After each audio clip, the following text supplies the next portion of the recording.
All right, going to talk about a couple things you need for the lesson we're doing here today in 133. Today's lesson is about constraints. So the first thing you need to know is on the iOS version, the iPad version, where are you going to find the constraints? Because they don't show up like they do in Fusion, and they don't show up like the OnShape desktop browser version. So I thought I'd help you out here a little bit. In the desktop browser, actually, real quick, just to show you, they do kind of show up like they show up in Fusion or my PLTW is showing you. So just to look at that. One thing that's a little confusing here is those look like those are perpendicular constraints at each one of those points. Those are actually coincident constraints. It's supposed to be looking like a point on a line. So just be aware of that. But in the iOS version, once it loads here, it looks very different. Oh, let's go back into it. All right. So if we look in this sketch here, the constraints actually show up in this little menu down here. And sometimes, I don't know, this time it did. Sometimes you don't get all the constraints that you expect to get.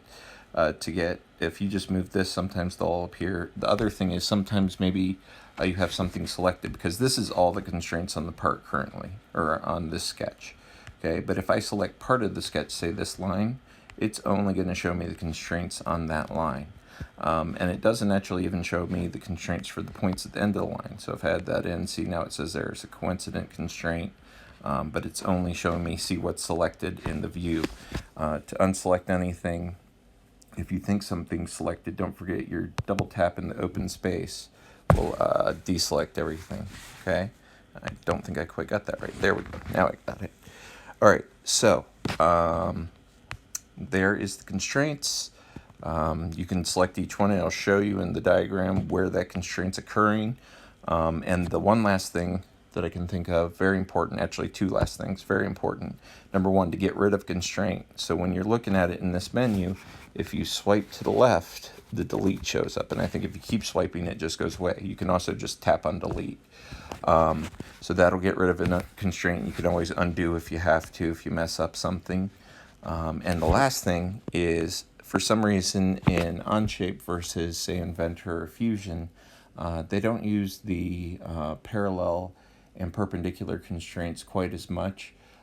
They prefer to, it seems, use the vertical and horizontal constraints in place of those, if they can use vertical and horizontal in place of perpendicular. So just be aware of that.